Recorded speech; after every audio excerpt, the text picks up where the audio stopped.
Welcome to another episode of Nadya's Entrepreneurial Corner.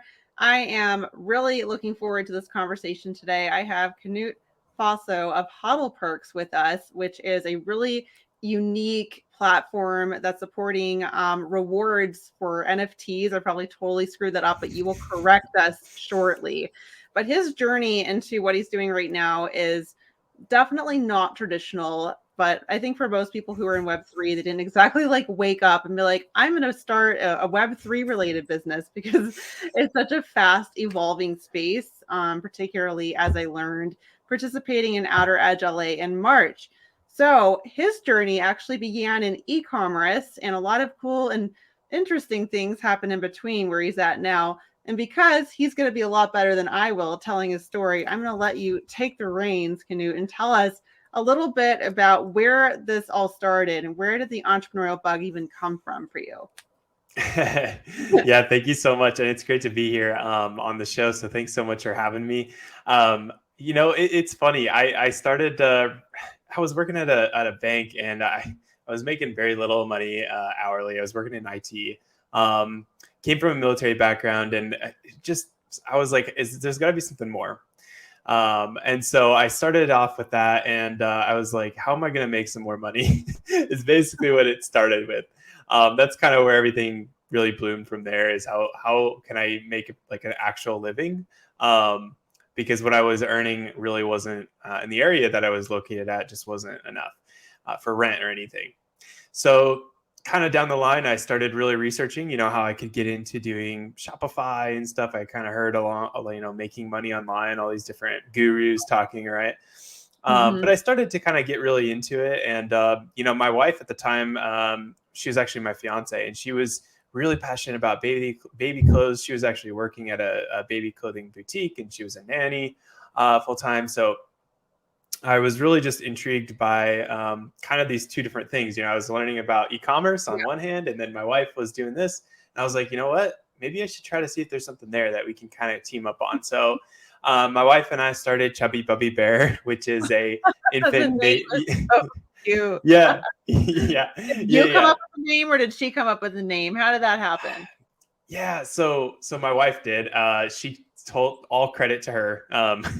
And yeah, it was hard to kind of come up with a name. We tried so many different things, but that just kind of came to mind for her actually, and we just rolled with it. We were like, you know what, that's unique. So yeah, but we started that, and actually kind of grew beyond our control.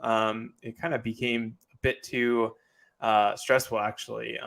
Just how many orders we were getting in, it was kind of overwhelming at the time, actually. So at the same time, my wife was pregnant with our first child as well, and we just moved. I was stationed in a new place in California, and life was just very fast, and it was very overwhelming.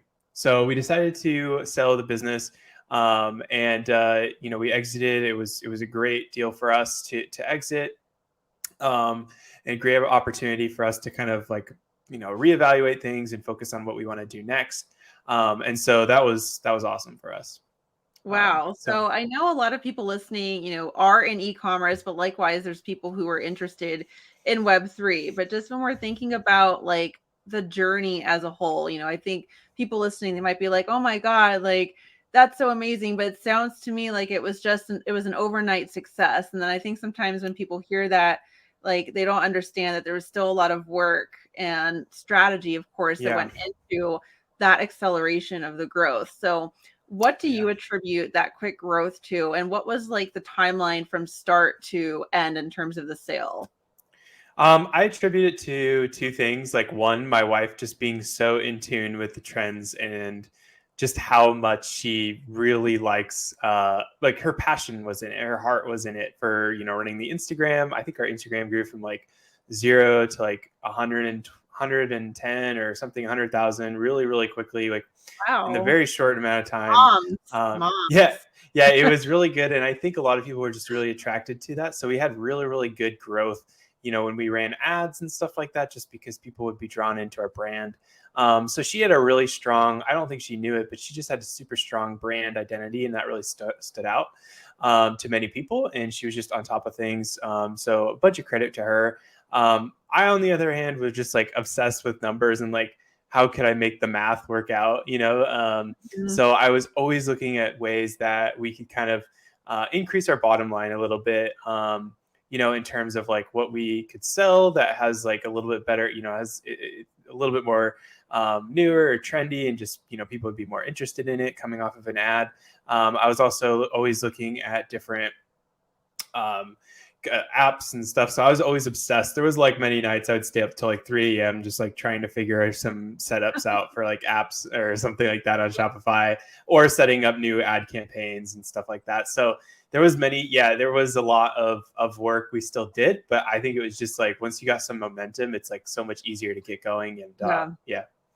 for sure. So what was like the length of time? So you started the Yeah. business and then like things took off, like Hmm. from the date of start to that moment where it was just like an oh shit moment almost, like wow, we're Yeah. growing really fast. This is exciting, but I don't Yeah. know if we can keep up with this with everything else on our plate. So like what was that length of time?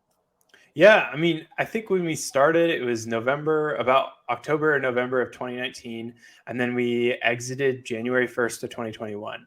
So it was just a little bit under 14 months or so. So yeah, it was pretty quick. That's pretty incredible. And if you don't mind sharing, what was like the revenue when you went to go? Um, Yeah, I mean, I just to be respectful of the current way, I don't know if I'm allowed to like really share the Right, current figures, right. but it was well over six figures monthly that we were generating, and Yeah.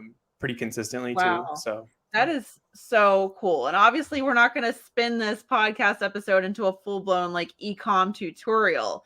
But I yeah, mean, truthfully, like you and your wife could literally like do a course on this. I mean, it just like that level of growth is so yeah, impressive that quick, because usually it takes a little time to establish a brand. And even though, she did a great job in terms of setting up the Instagram, like I work with e-com all the time, and it's a pretty, even in the mom space, it's saturated. So you hmm. really have to have a strong strategy, but also a strong product. And you guys were not drop shipping, right? Like you were doing your fulfillment pretty much. We actually started out with drop shipping at first, and then it just kind of transitioned into more of a hybrid. And now it's definitely not drop shipping, but yeah, it was like a process for us. So we kind of just started that to get some cash flow going, and then we did transition in time. Yeah. Gotcha. Cool. So you were like, okay, like this is awesome, but I don't know if we can deal with this anymore. Like, what was that moment? And was it a shared moment between the two of you? Or was like, who had that feeling first? You were just like, maybe we should consider exiting. Yeah, I was just so burnt out. I think like it was mainly me maybe pushing it. But it was like a difficult season of our life. I think both of us kind of shared it to some degree. And then it was just tough. Like many aspects of the business that weren't so fun were just really catching up to us. And Yeah. it was just, yeah, I think that was kind of one of the biggest parts. That was kind of the driving factor. Gotcha. So you sell, you're like, great. Like we were able to do this in a short span of time. Who knew? Yeah. Went from working to the bank to selling like a cute baby brand. It blew up. We sold. And then it was like, now what? So how did you make this transition into Web3? Hmm. Completely different, like literally like night and day. Yeah, yeah. So I had this kind of transition. I was getting off of doing my active duty role in the military, and I was like, you know what? I really loved marketing. I really, really, really enjoyed the scaling and different things with advertising.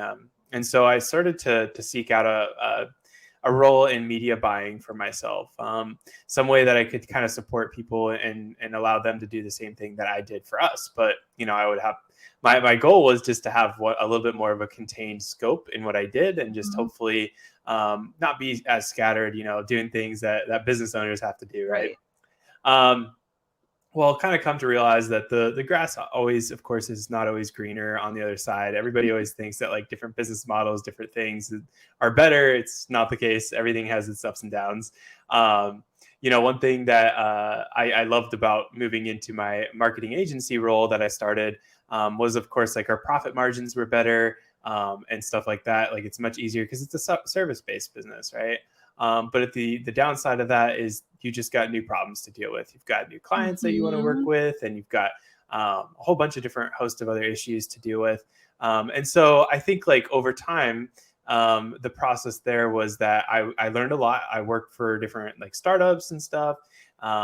But I think like at the end of the day, I actually just realized that, it wasn't necessarily for me, mainly because I didn't feel like I was creating something unique. Like I felt like I was Yeah. just another agency person or like another ads guy. And I just like, I don't know. I just wanted to like have something different. And I missed that creativity that we actually had, to be able to communicate that through our brand with Chubby Bubby Bear.